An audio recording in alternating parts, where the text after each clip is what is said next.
Hello, welcome to another episode of Raine Plays The Sims 4. Today we're building a park in Newcrest. One of my favorite things to do. Gotcha.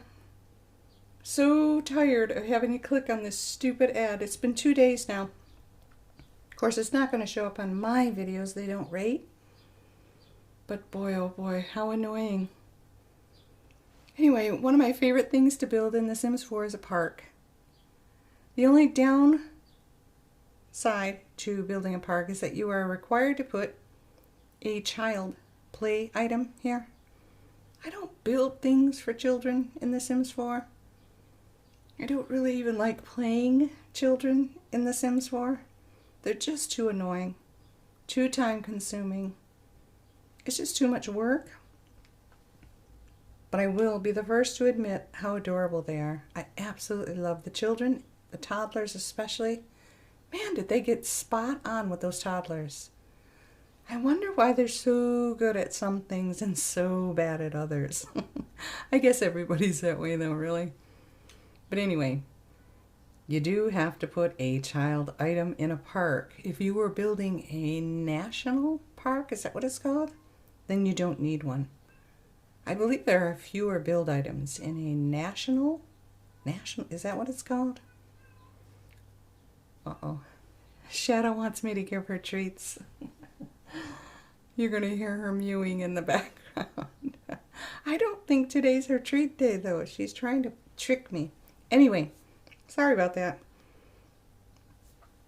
One of the reasons I love building parks in Newcrest is that there are places to fish.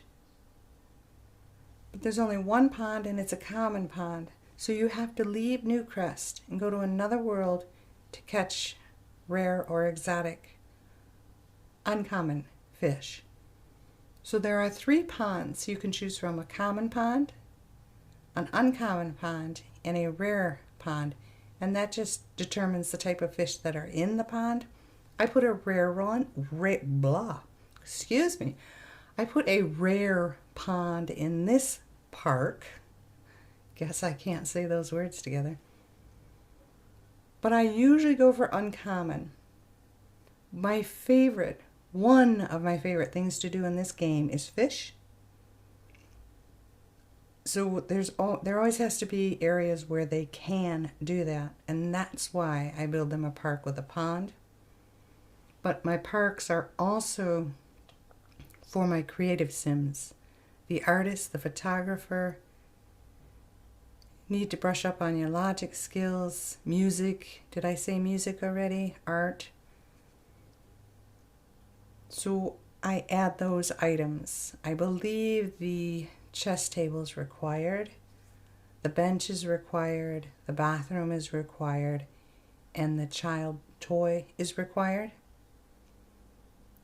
Everything else I just added, and I used the debug decorative items because I prefer them. I just like them better.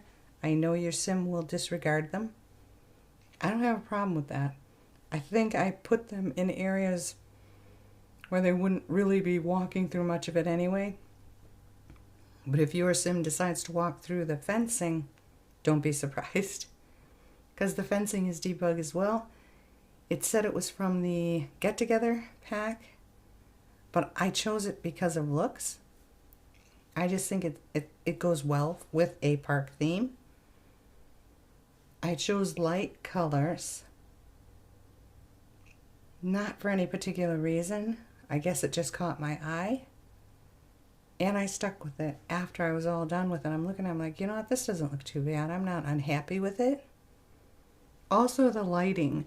Aside from the floor lights, those little pods, the lighting is debug as well. In the front, I have the ones with the banners, and in the back, I have the one with the globes. I just like them.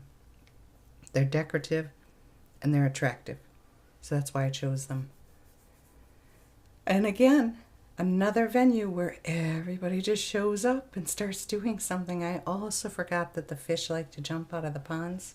I keep forgetting that happens. It looks kind of silly, but it does give you an indication of what's in there, and I guess that's helpful. But you are able to use everything. She used the pond, the organ, the guitar.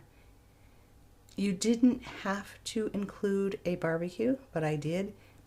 I always choose Cookout Lookout for a park because it's directly in front of the park area that EA or Maxis decided to make for the game. But I thought, you know what, I'll just put a cooker here, whatever, because you would have to leave this venue and go through a wait screen to get just behind this place, which is so silly. I don't know why they do that, but not into the mechanics of games. Don't want to even fathom the reasons. But I like the way it came out. I love that everybody's enjoying this place. A homeless man came in here and went to sleep on a bench. And I'm like, good on ya. You need a place to sleep? I've built you a place to sleep. Very happy with that. Because if you're playing starting a homeless sim and then working your way up, rags to riches, this would be one of the places you'd want them to come, because they can get maybe free food if somebody, because my sim, I don't know why, well, no, actually, don't want to blame her entirely. A random sim cooked something, put it on the ground, and then my sim cooked something, put it on the ground.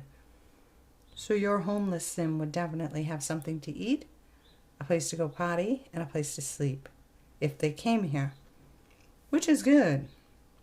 It's a good thing. There's just nowhere to clean up, but I'm not too worried about that either, because I have an idea in mind. I've actually had this in mind for some time now for the largest lot in this world. I hope it comes to fruition. I'm usually in the habit of starting out with one idea, and by the time I get there, the idea has completely been scrapped for something else. But I'm pretty sure I'm going to go with what I've been thinking all this time for that largest lot here. I wish I could remember the name, but I just can't. I just don't want that lot in particular to block the view. So I'm always reluctant to build a house on it, because when I get to them larger lots, I'm in the habit of building these massive McMansions, which I'm in the habit of doing anyway. And then I kick myself because it's like, now look what you did. You just destroyed the beautiful view of the pond and that little water fountain that sticks up and all them beautiful lit up apartments in the back. So I bulldoze what I made, and then I just leave that lot blank. But I think I know what I'm going to do this time. Anyway, I like the way it turned out. I think it's cute. It's very minimal.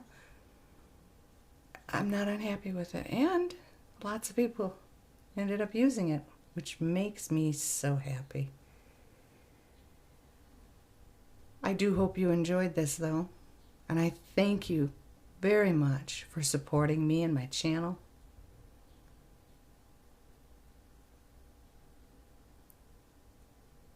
I also hope you have a wonderful day. Bye-bye.